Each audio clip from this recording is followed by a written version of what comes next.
9 नवंबर आद्रा नक्षत्र के शिव महापुराण में तो यहाँ तक वर्णन किया गया है कि यदि मार्गशीर्ष मास के आद्रा नक्षत्र के दिन ब्रह्म मुहूर्त से लेकर शाम को प्रदोष काल तक अगर कोई एक बार भी भगवान शंकर के शिवलिंग का दर्शन कर लेता है तो उसकी जिंदगी में उसने कितने भी व्रत करे हो, उपास करे हो, उन व्रतों में, उन उपासों में अगर कोई त्रुटि रह गई हो, कोई गलती हो गई, कोई यज्ञ करा, अनुष्ठान करा, साधना करी, तप करा, व्रत करा, दान करा, पुण्य करा, सत्कर्म करा, उसमें अगर कोई त्रुटि रह जाती है, कोई कमी रह जाती है,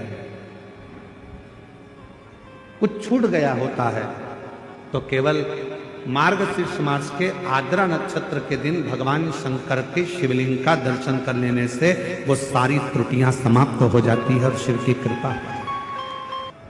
अब कितनी बड़ी कृपा है भगवान शंकर जी कि ये 5 दिन की जो कथा है 6 तारीख से 10 तारीख तक जो हो रही है, और उस 9 तारीख को मेरे शंकर भगवान की प्रथम ज्योति का दर्शन हुआ, शिवलिंग का दर्शन हुआ आद्रा नक्षत्र के दिन भगवान शिव।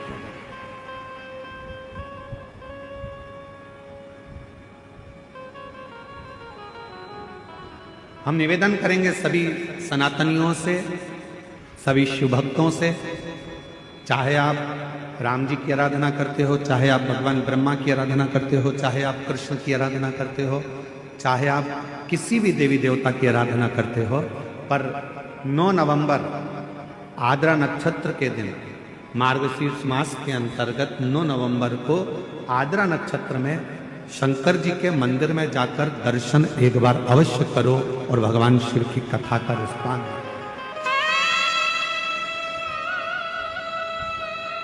अवश्य।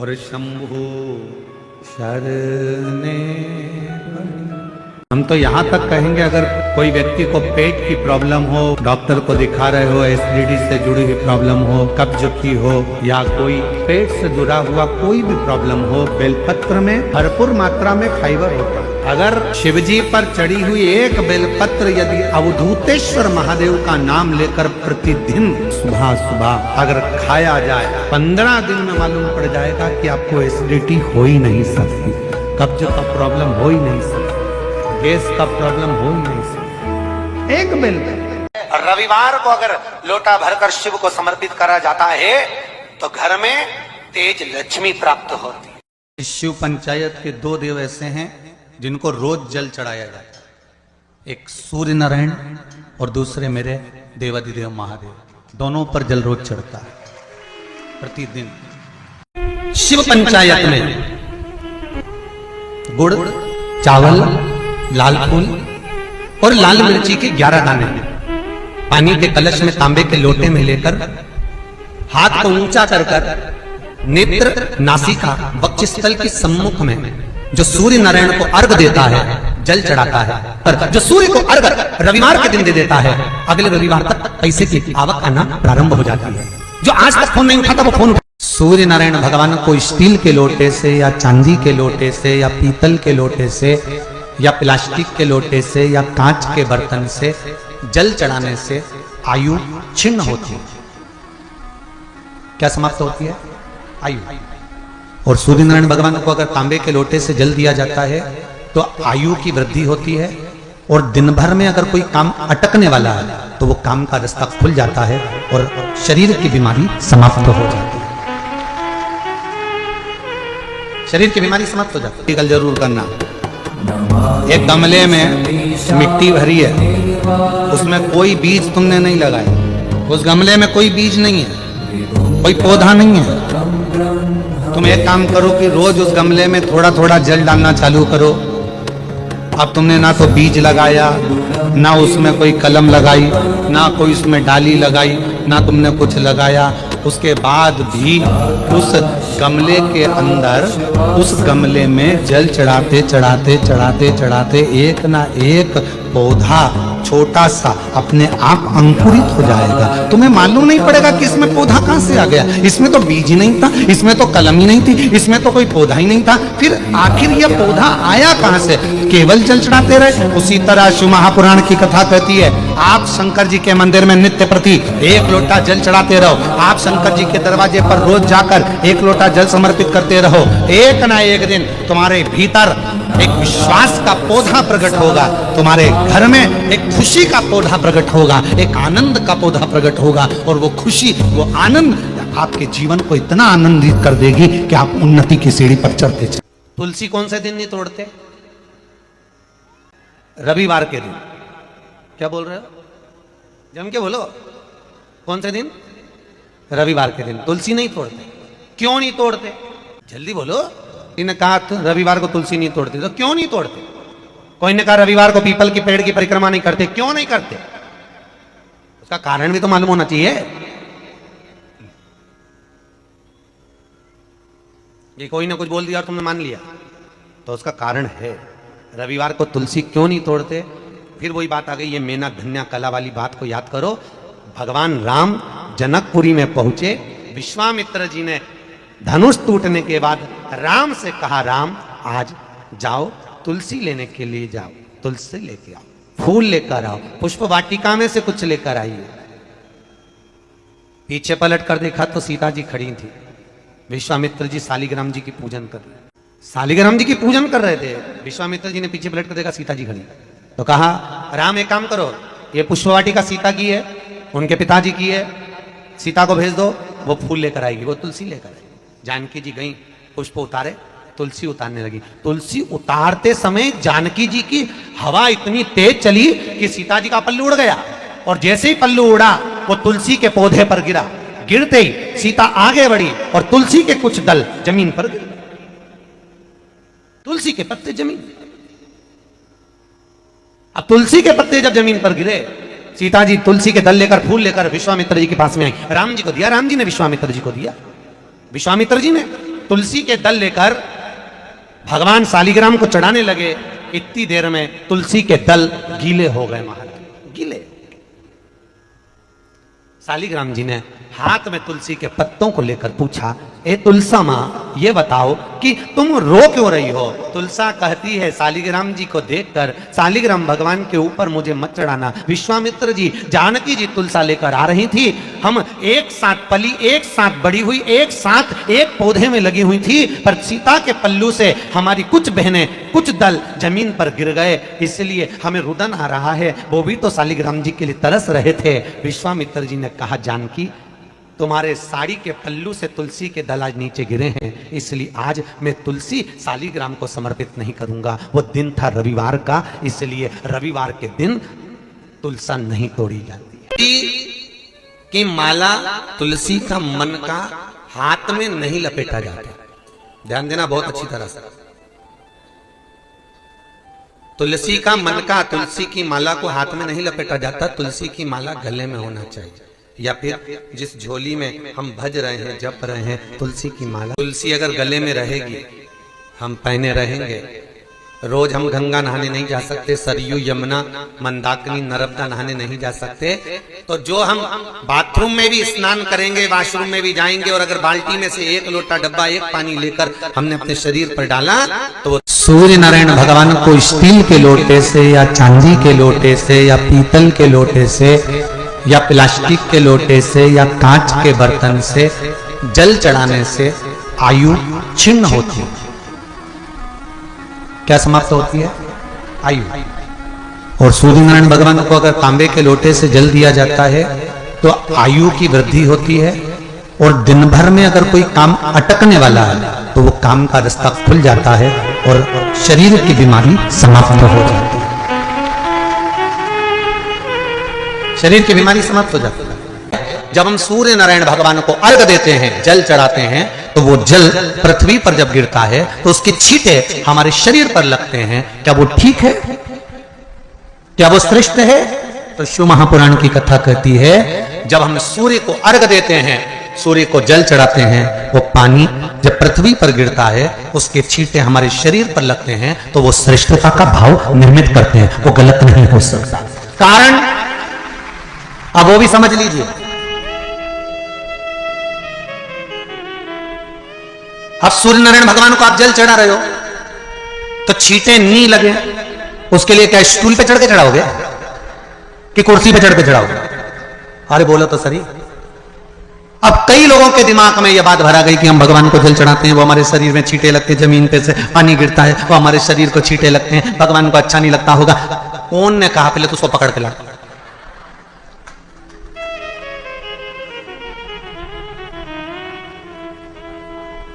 क्योंकि मेरे राम जी महाराज, मेरे भगवान कृष्ण, बड़े बड़े संत, साधु, सन्यासी, तपस्वी, साधक, उपासक जितने भी हुए, जिन्होंने सूर्य की आराधना करी, इन्होंने टेबल पे चढ़कर या कुर्सी पे चढ़कर जल नहीं चढ़ाया, इन्होंने पृथ्वी पर खड़े होकर ही, क्योंकि पृथ्वी तत्व के देव ही शिव। जब हम मृत्यु लोक पर खड़े होकर, पृथ्वी पर खड़े होकर भगवान शंकर का भाग पृथ्वी तत्व को धारण कर कर जल को हाथ में लेकर जब समर्पित करते हैं और जो जल नीचे गिरता है वो शरीर पर अगर लगता है तो हमको उसका आशीर्वाद ही प्राप्त होता है, दोष नहीं लगता। पर लोगों ने इसको विपरीत कर दिया कि कौन ने विपरीत करा? कई लोगों ने इसको विपरीत कर दिया। कौन ने विपरीत करा? तो जो दूसरे धर्म के लोग होते हैं, जिनको हिंदू धर्म से नफरत होती है और जो हिंदू धर्म की पूजन, सेवा, अर्चना को समाप्त करना चाहते हैं, वो धीरे धीरे धीरे धीरे कहने लगे कि सूर्य को जल चढ़ाओगे तो शरीर में लगेगा, शरीर में लगेगा तो दोष लगेगा। इसको कह कहकर घर घर में सूर्य को जल चढ़ाना लोगों ने बंद कर दिया कि आप जल चढ़ाएंगे तो दोष लगेगा, शरीर पे छींटा लगेगा, शरीर को ऐसा लगेगा। ये दोष नहीं है। कितनी सुंदर बात है महाराज। सूर्य नारायण भगवान को जब जल चढ़ाया जाता है, हाथ तुलसी पर लगकर जब शरीर पर आएगा तो सारी नदियों के स्नान का पुण्य इस मनुष्य देह को अपने आप मिल जाएगा। इसलिए तुलसी गले में हो, जैसे मंजरी बड़ी हो, मंजरी को उतार दिया,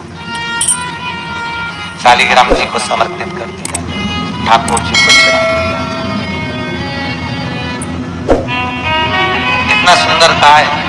शंकर जी का नाम लेकर, जैसे आपको कथा में कहा था, बद्रिकाश्रम जाओ तो चने की दाल चढ़ाओ, किसका नाम लेकर? शंकर जी का नाम। केदारनाथ जाओ तो शंकर जी पर घी चढ़ाओ, किसका नाम लेकर? नारायण का नाम लेकर। नारायण का नाम लेकर केदारनाथ में घी चढ़ता है और बद्रीनाथ में शिव का नाम लेकर चने की दाल चढ़ती है। उसी तरह मंजरियों को इकट्ठा कर कर मंजरी 108 मंजरी की माला तैयार कर कर शिव का नाम लेकर जो नारायण के शालिग्राम जी के गले में माला धारण करा देता है, उसकी मनोकामना पूर्ण हो जाती है। वर्ड तो नहीं बोल रहा है तो फिर पर 9 नवंबर आद्रा नक्षत्र के दिन, मार्गशीर्ष मास के अंतर्गत 9 नवंबर को आद्रा नक्षत्र में शंकर जी के मंदिर में जाकर दर्शन एक बार अवश्य करो और भगवान शिव की कथा का रसपान।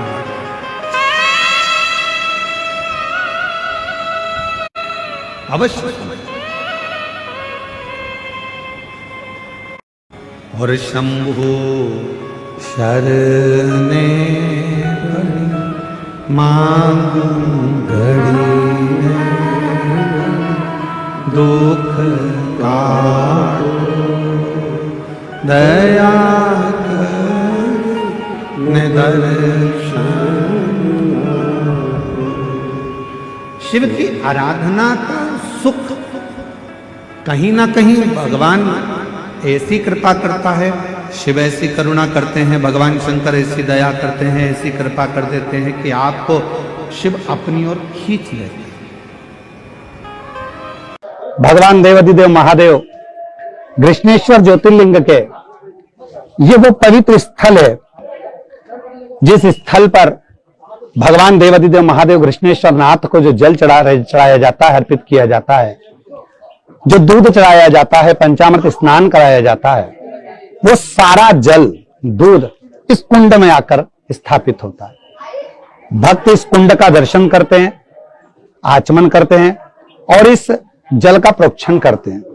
भगवान देवाधिदेव महादेव जैसे शिव महापुराण में, स्कंद पुराण में वर्णन आता है कि शंकर का चढ़ा हुआ जल कायिक, वाचिक और मानसिक 3 तापों को समाप्त कर देता है।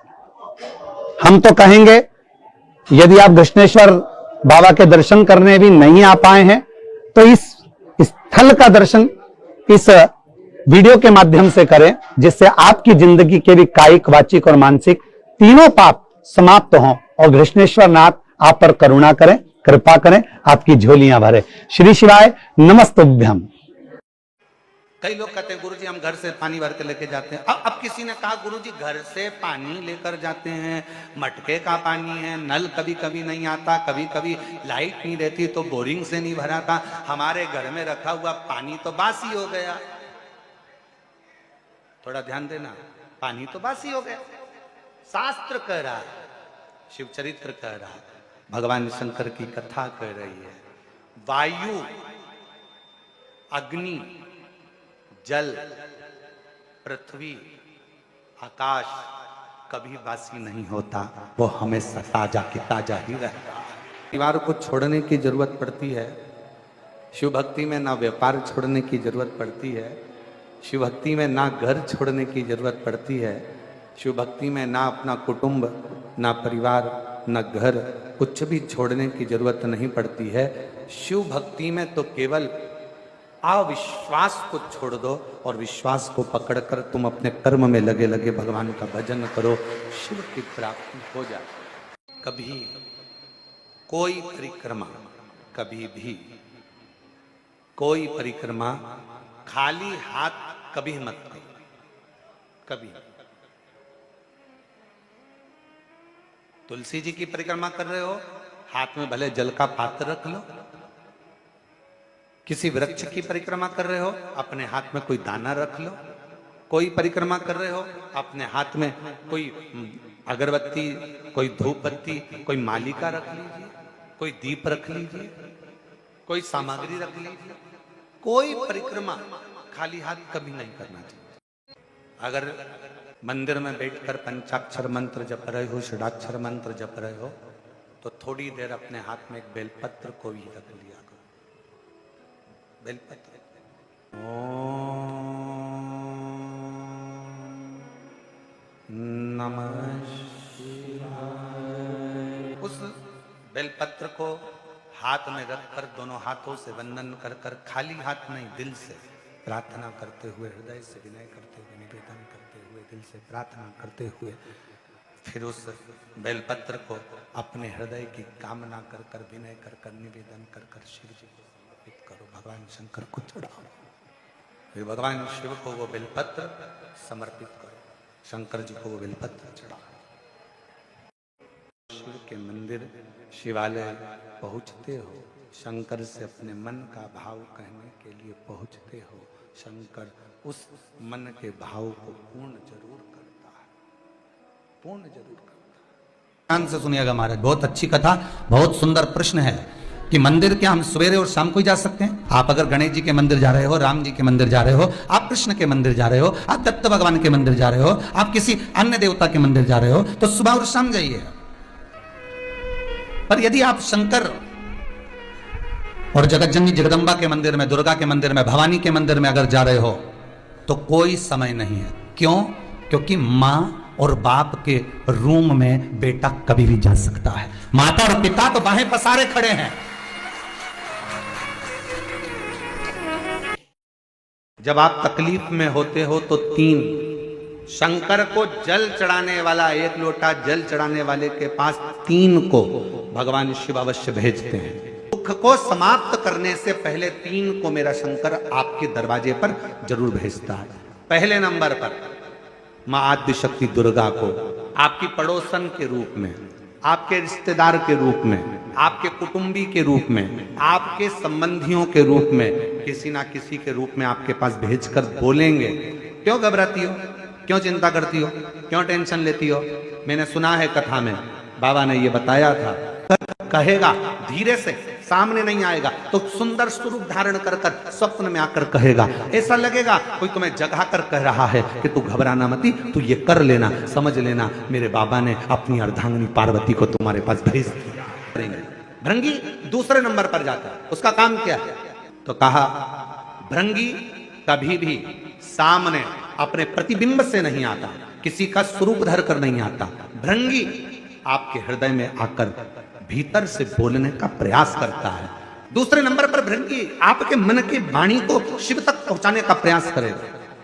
और तीसरे नंबर पर भगवान शंकर अपने भक्त का दुख हरने से पहले तीसरे नंबर पर भेज देते हैं अपने नंदीश्वर को, अपने नंदी गण को। मेरे शिव भेजते हैं। नंदी का काम क्या है? जैसे ही नंदी आता है, कोई व्यक्ति के रूप में, किसी रूप में, किसी फोन के रूप में, किसी कॉल के रूप में, किसी पत्र के रूप में, किसी मैसेज के रूप में, जब नंदी तुम्हारे घर में प्रवेश करता है तब वो तुम्हारे रास्ते को क्लीन कर देता है, रास्ते को साफ कर देता है, उसको मार्ग प्रशस्त कर देता है।